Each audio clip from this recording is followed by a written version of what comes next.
Integumentary system is the largest organ in our body. It's the largest organ. It's about 7% of your body weight, and it's generally divided in two distinct layers. But there's a third layer under that. It's going to be your hypodermis. So the first layer is going to be the epidermis, and remember, the epidermis is your stratified squamous epithelium. So that's your tissue that's located at the epidermis. Now, the dermis is made out of two types of tissue there. You got the loose areolar, and then you have the dense irregular. Okay, so it makes sense now why we study the tissues. The dense irregular connective tissue, and then you have the hypodermis, the bottom layer close to the muscle, and that is your loose adipose. So now we've identified what tissues are located in a layer of the skin. So, but remember, the integumentary system is a system in which there's other tissues located there, and we're going to take a look at what are the things that we have to identify in the integumentary system. Now, the function of the skin is really to cushion,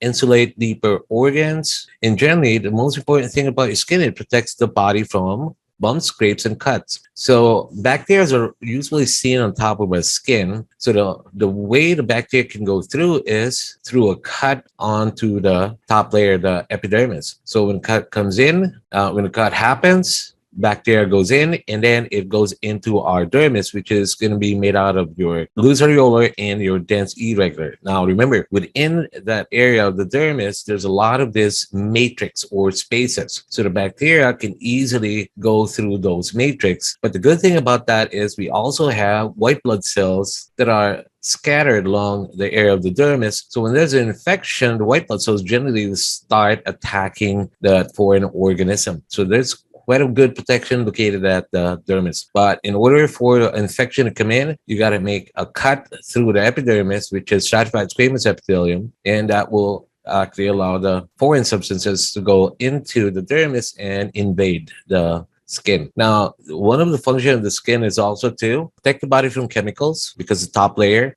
it's made out of epithelium. So it allows us to be protected from any chemicals that is spilled on your epidermis. And heat is also one of the reasons why the skin is likely an important function, because it protects us from heat. Okay. Now, the part of the skin that actually protects us from the heat is actually the sweat glands. So when there's a lot of heat, we sweat in order to cool ourselves back out into the normal temperature of 98.6. And then also cold, it protects us from cold because the third layer, it's a hypodermis made out of your loose adipose.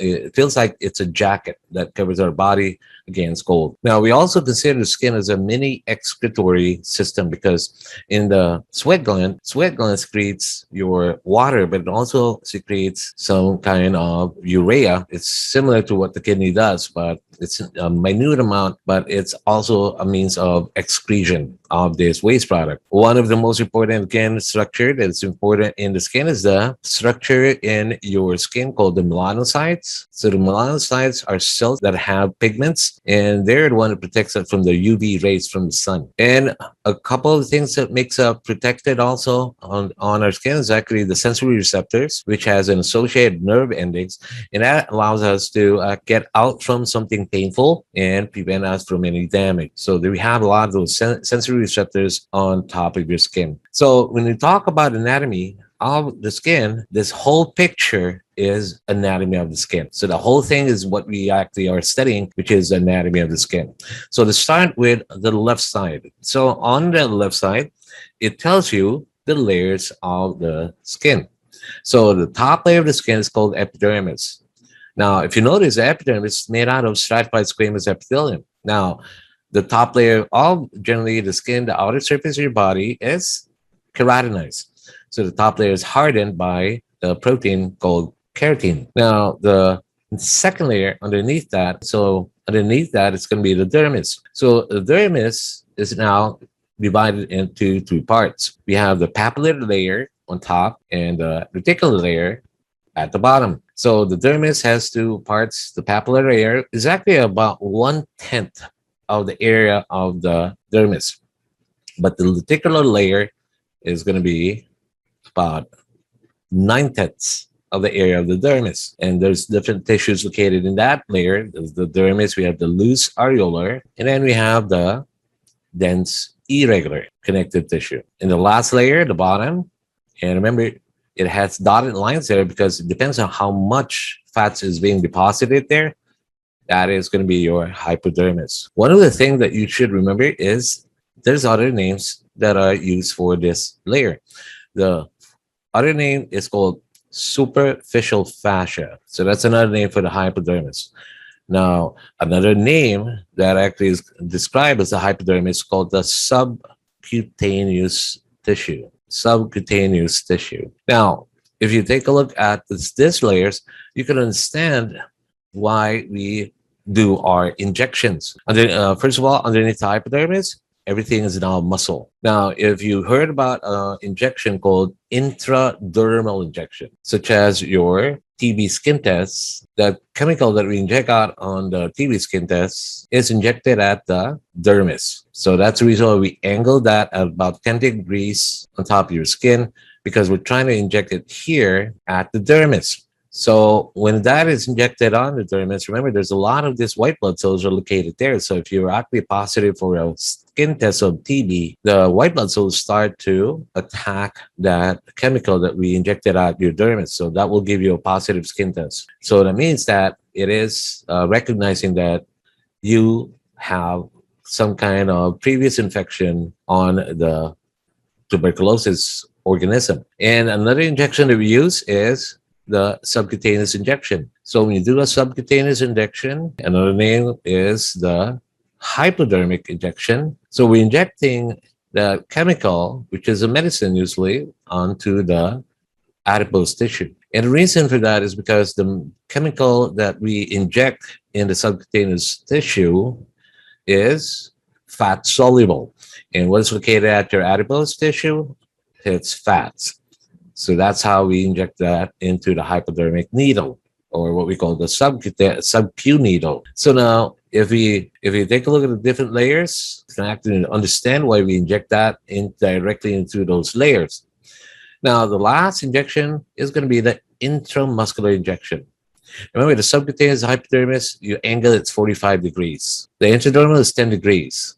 Now, the intramuscular injection, you're definitely trying to inject it into the muscle. So inject it in muscle tissue, and you angle your injection at 90 degrees. The reason for an intramuscular injection is because the injection that we give to a patient into the muscle is water soluble, and your muscle is water soluble. So there's a reason why we do the injection on the different layers of the skin, because of the different components that you see in your integumentary system. So we know about the layers. Now, before we actually go through the next structure here called dermis structures, try to look at how the epidermis and the dermis react, or what we call like a puzzle.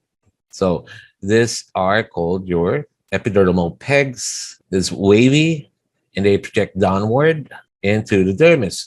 And whatever you have here on the dermis are called dermal papillae. So it looks like fingers holding on to each other. So there's going to be a good hold on to the epidermis and the dermis. So that's what it looks like between the two layers. Now, there's nervous structures located at your skin. So the nervous structure is made out of the Meissner's corpuscle. So the Meissner's corpuscle is actually a nerve ending with epithelial covering. It's not located inside the epidermis, it's located just close to the epidermis, but it's part of the dermis layer. So Meissner's corpuscles are actually for touch receptors. So that's one that allows us to distinguish your dime and your quarter on the coins. So those are your touch receptors. So it's going to be the Meissner corpuscles. And remember, take a look at the location. It's very specific where they're located at. So the Meissners are located just close to the epidermis, but it's part of the dermis. Now, the other one is called the Pacinian corpuscle. So if you take a look at that nerve, the Pacinian corpuscle have nerves that is covered by thick epithelium. So this is deep down onto the dermis. And this is specifically for the pressure. So such as when somebody pinches your skin, the Pacinian corpuscle is actually being stimulated, and that's actually for the pressure. Now, there's other sensory nerves located in that area also, and these nerves don't have epithelial coverings. The sensory receptors nerves, generally, they're free nerve endings that does not have a covering at the edge of it. So these are your sensory nerves. So you see that the nerves are free nerve endings. So such examples of this sensory receptors is going to be pain receptors. Pain receptors. So specifically, the sensory receptors are specific for its modulation of what is exactly for the purpose of that, such as pain receptors or the naked sensory nerve. The Meissner's is for soft touch, and the Pacinian is for deep pressure. There's other nerves that are located around the hair follicle, and these nerves are the one that allows the sensation of pain, such as when you pull your hair, you actually sense pain on pulling that hair. They're located at the root hair plexus. So those are the nervous structures that we can see out on the components of the skin. So let's take a look at blood vessels. So the blood vessels located close to the epidermis, but it's located at the dermis. Remember, epithelium does not have blood vessels. They get its nutrients from the blood vessels that are located at the dermis. So this area of the blood vessel close to the epidermis, they're actually what we call your subpapillary vascular plexus. Subpapillary, meaning below the papilla, the dermal papilla, are actually your finger projections towards the epidermis. And then there's other blood vessels that are located deep down onto the dermis, and these are called cutaneous vascular plexus. So they have bigger blood vessels located down at your deep down into the dermis. So we identify the blood vessels.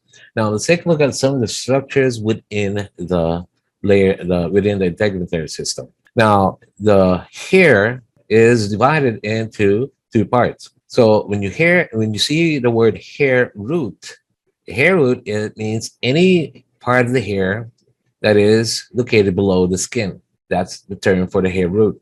Now, underneath the hair root is called the hair follicle. The hair follicle is where actively dividing cells is actually located at, and the actively dividing cells are the one that allows your hair to grow. Now, the part of the hair that's above the skin is called the hair shaft. So those are the appendages. Okay, remember, hair is an appendage of the epidermis. It's not part of the dermis. If you take a look at the epithelium, the epidermis digs down together with the hair root. So it's actually an appendage of the epidermis, because all the cells that are located at your hair is made out of your epithelium. So it's appendages coming out from the epidermis. Now let's take a look at what's attached to that hair. There's a muscle that is attached to the hair. These are called your erector pili muscle.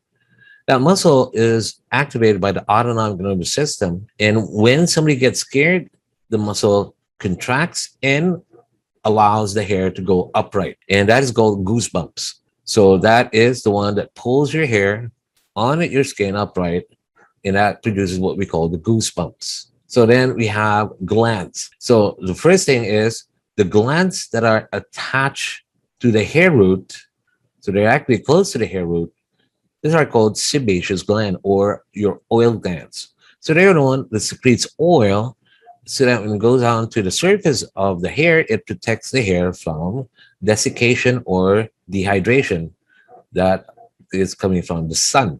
So the sebaceous gland are the one that's actually attached to the hair root. But the eccrine sweat gland, so it's going to be important to actually identify them with a special name, because there's going to be other type of sweat gland that we're going to be studying. So the eccrine sweat gland is actually what we call the true sweat. True sweat meaning that's the one that cools us down when we become hot. And that gland is located deep down in the dermis. So the eccrine sweat gland, I use this one. It's a spiral-shaped tube which has epithelial cells, because remember, epithelium also is a gland. They're the one that secretes sweat. And if you notice that the sweat duct, and remember what's actually again the epithelium that lines the sweat duct, that's going to be the duct of the SMS, which is going to be your cuboidal epithelium, your stratified cuboidal epithelium. That is going to be the lining of the sweat duct. The sweat duct exits out on your dermal pore. So the dermal pore is in between the hair shaft. So this is going to be the dermal pore. So that's where the sweat will exit out. So if you talk about anatomy of the integumentary system, all the things that I identified here are the anatomy of the skin. So those are the structures that we need to identify. Now, we're going to take a look at some of the histology of the integumentary system. Now, if I take a look at the integumentary system here in the slide, the top layer of the skin, which is this part here, from here to here, that is going to be the epidermis. And the tissue located there is going to be called stratified squamous epithelium. And if you note on top of this epithelium, there's going to be different layers there. And we're going to study the different layers of the epidermis. But the top layer, if you notice that these are dead cells on top of it. So they're being eroded because they're going to be replaced by the bottom layer of the epidermis. So we call this type stratified squamous epithelium keratinized because the top layer are dead cells. Now, the other tissues underneath that, the dermis, okay, remember the dermis, we have the dense irregular connective tissue, and a little bit close to the epidermis, you're going to identify some of that as loose areolar. Remember we talk about the loose areolar? The loose areolar connective tissue, the sample is anything below epithelium. So we got those two kinds located at dermis. Now, remember the glands, such as the gland of the sebaceous gland. This gland is lined by epithelium. Remember, epithelium can secrete. In the gland, it's actually secreted in there. Generally, there's the squamous epithelium, and they're the one that secretes your oil. So this one is secretion of the oil because it's close to the hair root. That's your hair root. So the gland that is attached to the hair root, that is going to be your sebaceous gland. We call it sebaceous gland, meaning oil. And the secretion is called sebum. All right, and then if you take a look at the bottom layer now, you see a lot of these cells that looks like bubbles. So that cell is going to be adipose tissue. So this will be representing the hypodermis. So this is what it looks like on its histology. Regular, this area is going to be part of the dermis. All right, so moving on, let's take a look at cells that are located at your epidermis.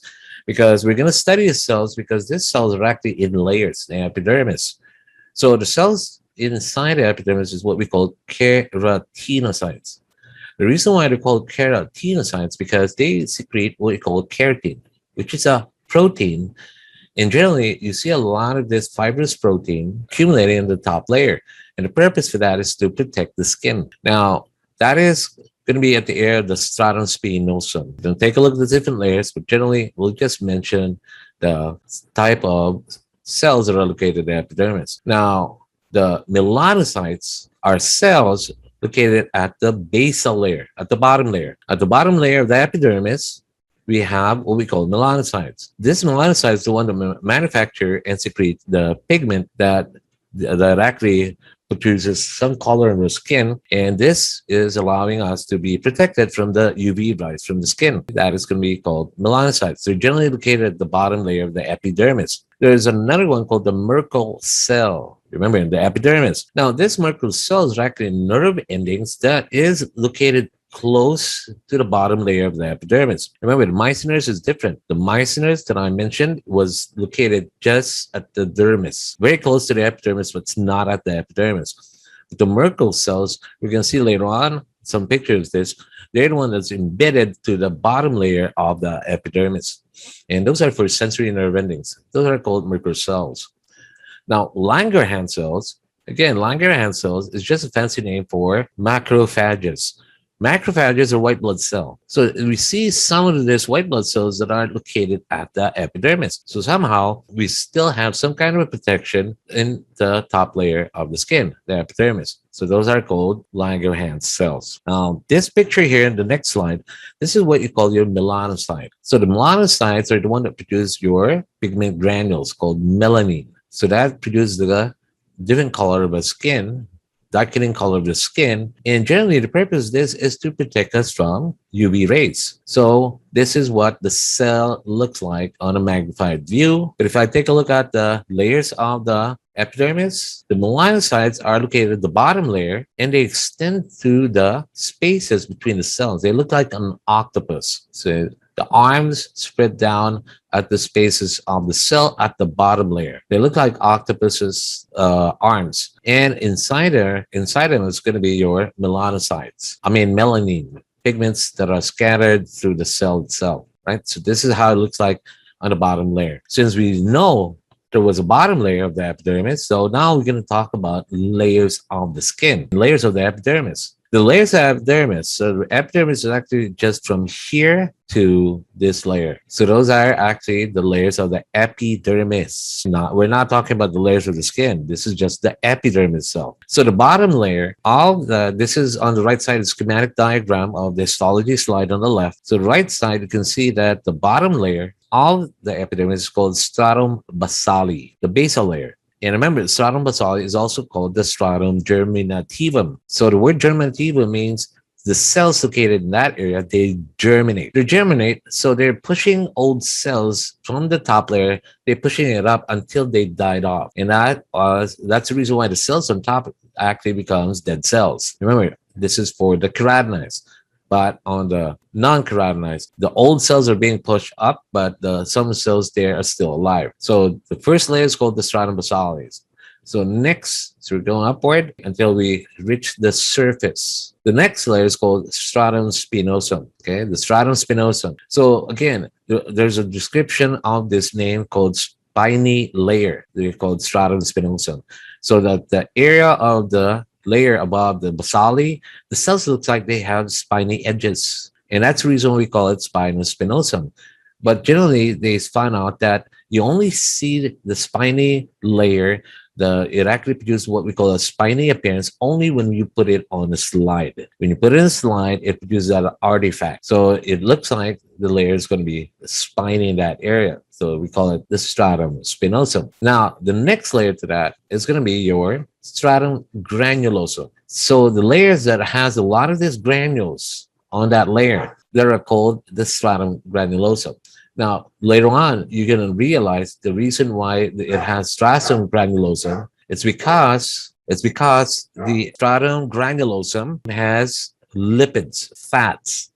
So within that layer of the stratum granulosum, there's a lot of fats being secreted in the area of the stratum granulosum. The purpose of the stratum granulosum is to produce what we call waterproofing. So that's the reason why we actually have a waterproof layer on the epidermis. That means that water from the outside, like for example, when you're swimming, the water can go down only at the corneum, but once it goes down to the granulosum, the water cannot pierce through that area of the stratum granulosum because the granulosum has this waterproofing layer. The stratum granulosum is the area where we have the waterproofing. So water cannot penetrate that area. So at the bottom, it's going to be dry. Even if you take a bath or swimming, your muscles, your hypodermis, endodermis, and the first couple of layers of skin are not going to be wet because of that layer, the stratum granulosum. Now, in this picture, it tells you right away the layer on top of the granulosum is called the stratum corneum.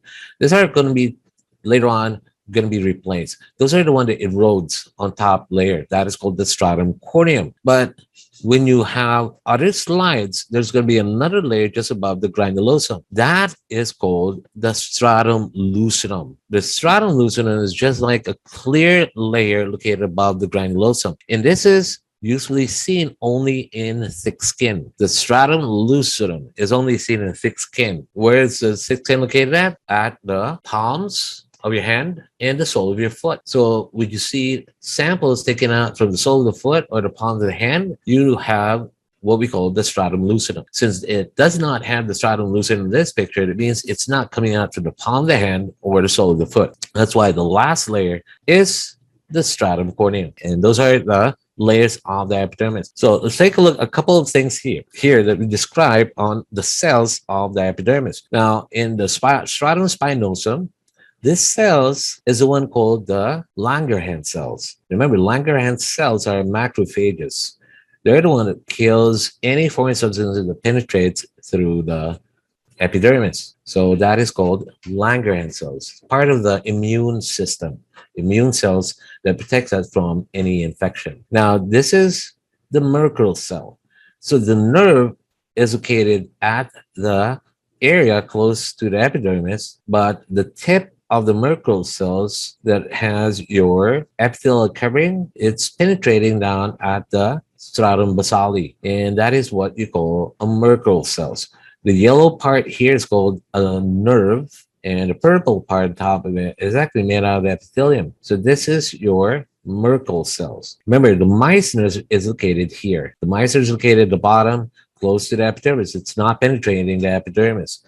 That's called the Meissners, okay, which is different from the Merkels. Let me actually spell it out. So those are the different cells, and here we can also see your melanocytes. So I'm looking where the melanocytes are here. Here's your melanocytes. Remember, the melanocytes arms, they go between the spaces of the bottom layer. That's called your melanocytes. Those are the cells that actually produce your granules, your pigment granules, called melanin. All right. So this is the layer of the epidermis. So we just actually talked about the epidermis here. Another histology of the epidermis. So we're going to start off here. We're going to start off, this is the bottom layer of the epidermis. And the epidermis is actually from here to here or here to here. And in this layer below that is going to be dermis. So the dermis is just below the epidermis. Now we're going to take a look at the layers. The bottom layer is called the stratum germinativum. The word means germinativum, so they're the one that produce new cells and push the old cells up, okay? And that's the stratum germinativum. Now, the next layer is called the stratum spinosum. Stratum spinosum, okay, the cells looks like spiny cells, and that's the next layer on top. And then this small layer here that has granules that produce waterproofing, that is called your stratum granulosum. It has granules, so we call it stratum granulosum. And a thin, whitish, ghost-like layer on top of the granulosum, that is called the stratum lucidum. Now, since we have a lucidum on this picture, that means this is thick skin. So we actually have a histology slide of a thick skin because we have that faint layer on top of it called the stratum lucidum. And the last layer on top of that is going to be the stratum corneum. Stratum corneum is going to be the top layer, and those are the ones that will erode, will peel off. That is called the stratum corneum. So this is another picture of a histology slide that shows you on the, because we put a couple of stains here that actually magnifies the layers. So I'm going to line up the bottom layer of the epidermis. So the epidermis is wavy. Remember, these are called epidermal pegs, the one that goes down to the dermis. Epidermal pegs are what we call epidermal ridges. And this part here is going to be dermis. So we're going to take a look at the layers here. Okay, so I'm going to start off from here to here. So the bottom layer, the cells that are located at the bottom layer of the epidermis, actively dividing cells, these are called the stratum basale or the stratum germinativum. Now, the middle layer that is seen here, that's going to be the stratum spinosum. It looks spiny in appearance. And then you have this layer on top of the spinosum that has granules. This is called the stratum granulosum. It has granules. Remember, granules are fats or lipids that are fats that produces what we call waterproofing effect on the epidermis. And then on top of the granulosum, we have the lucidum. It's very evident here because of the stain that we use on the slide, okay? So the lucidum is just like a faint layer, or sometimes it's reddish after the granulosum. So that's your lucidum. And then the top layer is stratum corneum, dead cells later on. So if you have a lucidum, this histology slide is called thick skin. And where do you see thick skin? At the palm of your hand, in the sole of your foot. And that is called thick skin. So because of the presence of lucidum. Now, let's take a look at the individual layers. The stratum basale is the deepest layer, and sometimes we call it the germinativum. Call it the germinativum, stratum germinativum. That's underlying the dermis. It's on top of the dermis, and you see that layer is actively dividing cells. They're the one that replaces old cells onto the top. And what is located in that area? Remember, at the area of the basal layer, you see the melanocytes. Those are the ones that secrete the pigment called melanin. And then you have the Merkel cells. Those are the ones associated with sensory nerve endings. Those are seen at the stratum basale. The next layer above that is going to be the stratum spinosum. It's called the spiny layer because it looks in appearance like spiny when you put it in slide, but we call it an artifact because you only see it when we put it in slide. But when it's part of the skin, they're not going to be looking like spiny because remember, it's cells on that area.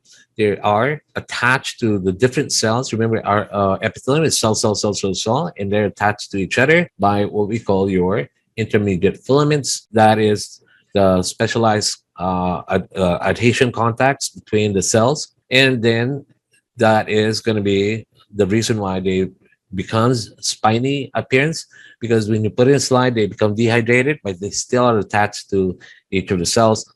And within that layer we have the Langerhans. We saw the Langerhans there. It's a macrophage which is similar to the immune system function. So this is what it looks like on the spinosum. So this is the magnified cells of the spinosum. We see that they're spiny in appearance. So because remember, there's specialized contacts that adheres one cell to another. These are called your desmosomes. And remember, these are the ones that will show that they are not going to be pulled out from each other. So they will appear on the slide as spiny layer. That is going to be the connection to the sides of the cell. So when you look at inside a microscope, they show what we call a spiny appearance. So this is the reason why we call it the layer called the stratum spinosum. The top layer after the spinosum is going to be the granulosum, the stratum granulosum.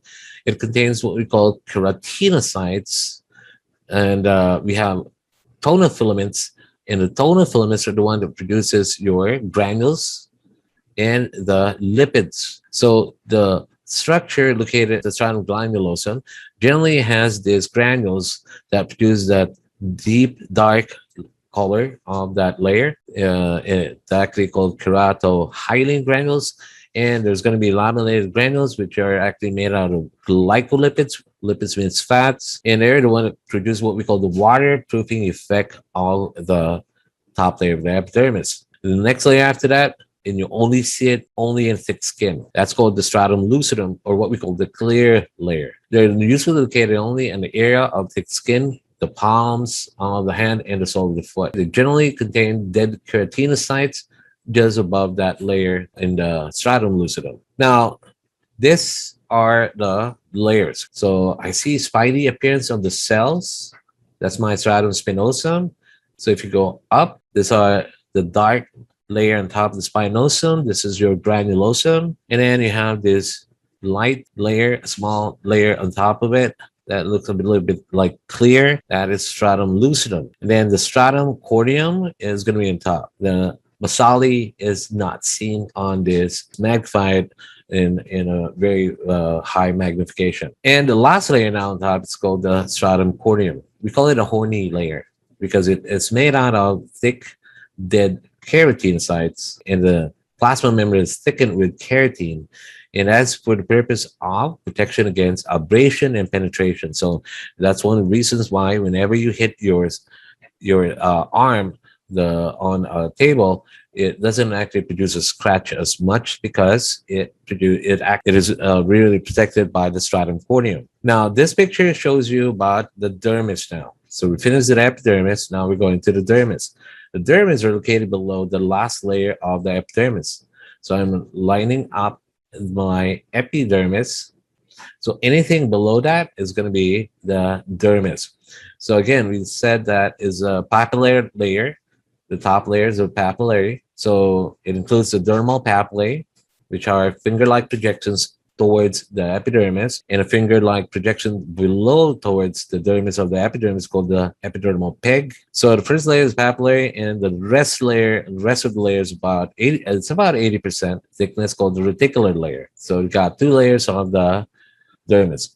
And remember, this is the second major layer of the skin. It's very strong and flexible. It has flexible connective tissue, and it's supplied by blood vessel nerves. That is going to be your dermis. So this is what the dermis looks like. Remember, this is the papillary layer. Now, if you take a look at the papillary, does it look like spider webs? So it looks like spider webs. That is going to be loose areolar connective tissue. But deep down here at the reticular layer, you can actually see collagen fibers that goes all over the place.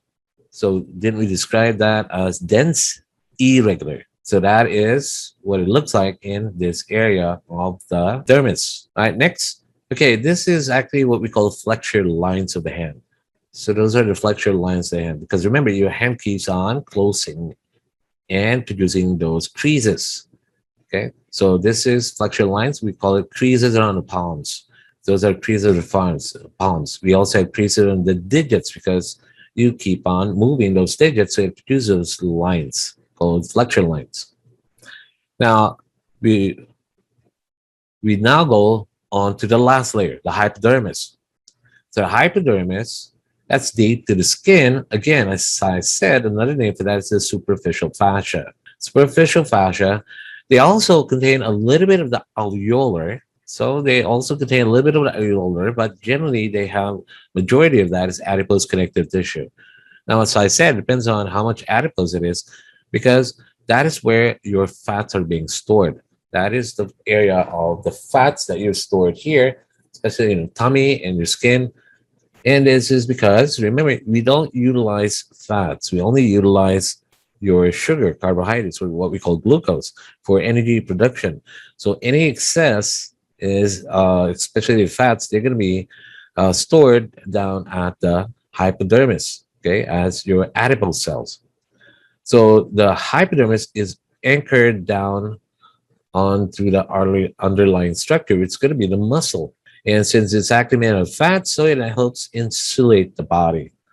So it protects us from cold. Now, the skin can have a different discoloration, okay? So skin, when our skin darkens, and that is because of the melanin located at the stratum basale. So a lot of that will darken the skin, color the skin. And then there's another thing that in which it can produce yellowish pigment on the skin, not the not a pathologic problem, but it just produces yellowish pigment because if you eat too much of the carrots and tomatoes, you can actually turn your skin a little bit yellowish in its color. We call it carotene. But generally, when you have a yellowish discoloration of the skin through a liver disease, that is called jaundice. It actually produces jaundice, the yellowish discoloration of the skin because of liver disease. Now, hemoglobin is actually the reason why Caucasian skin it looks bright and white because it has less melanin.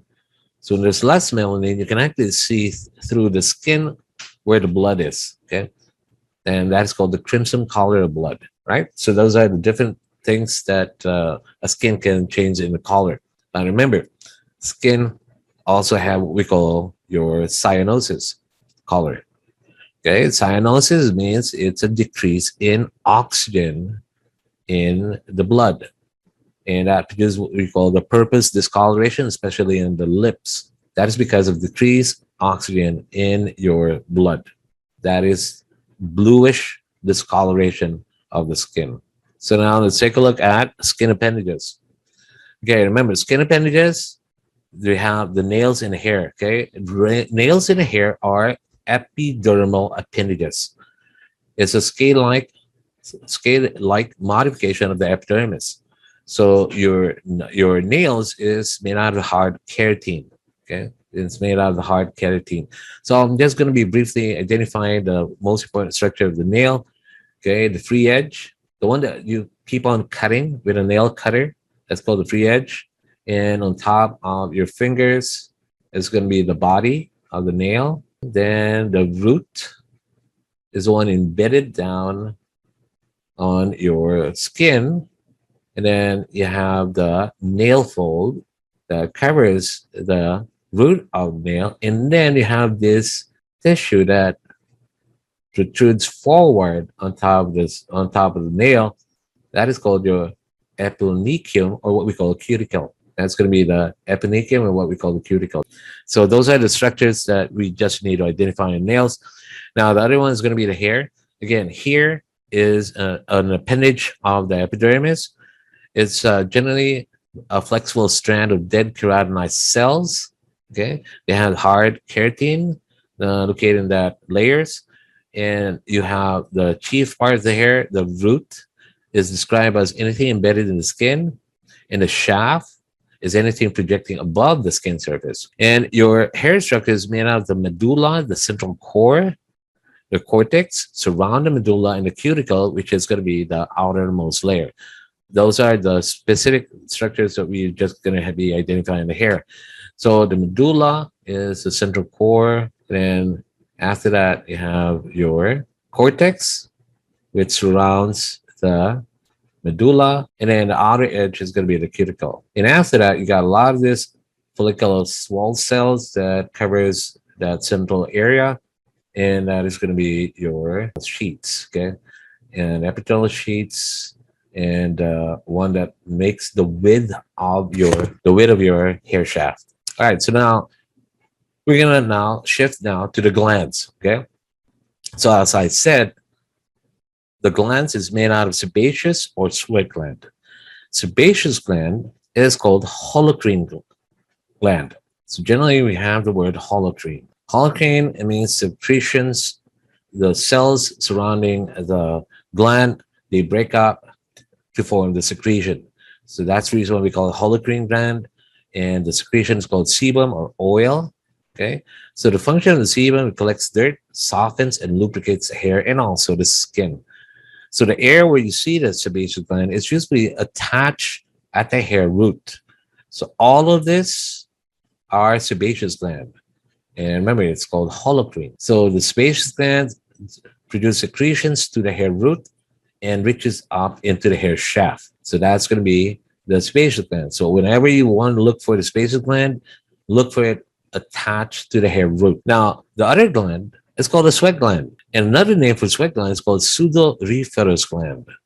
Sudor is a Latin word for sweat. So sudoriferous or sweat is a blood filtrate. It's made out of about 99% water, some salts.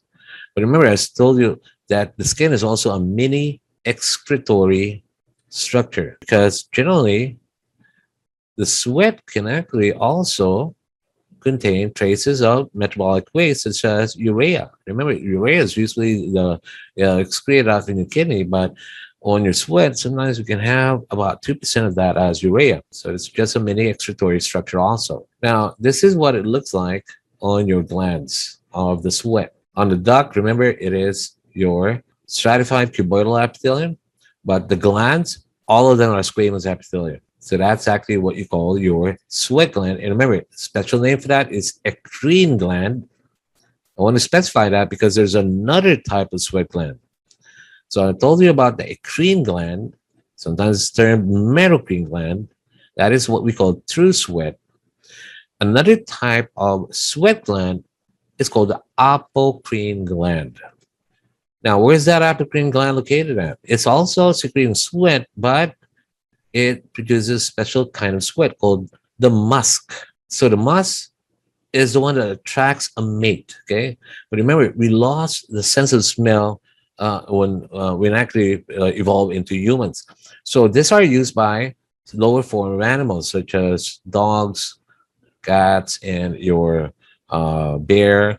You know, they secrete a certain kind of sweat that the opposite gender of its organism can smell it and they become attracted to it. So we have that type called the musk secreted by the apocrine gland. And guess where it's actually closely associated with? It's a sweat gland that's located at the armpit or axillary, the area around the anal, and the area around the genital areas. So they are secreting what you call a special type of sweat that produces a musky odor. And that purpose is to attract a mate. How do you differentiate eccrine and your apocrine gland? The eccrine gland secretes and exits out at the dermal pore. Dermal pore is on the skin between the hair shaft. But the apocrine gland, the secretion enters into the hair shaft, not at the dermal pore. So they actually go out into the hair shaft, not to the dermal pore. All right, so that actually finish up our topic. So what happens when we grow older? Our skin thins out, less elastic, and shows harmful effects of environmental damage because we lose a couple of those appendages that we actually have on our skin. and there's a lot of inflammation become more common because there's going to be less white blood cells there. So that's the reason why we have this aging on our skin. But remember, I told you that if you want to make some modification in skin, you can do the best way in dermatology to prevent aging fast is SPF, which is going to be your protection out from the sun. All right, so that finish up our lecture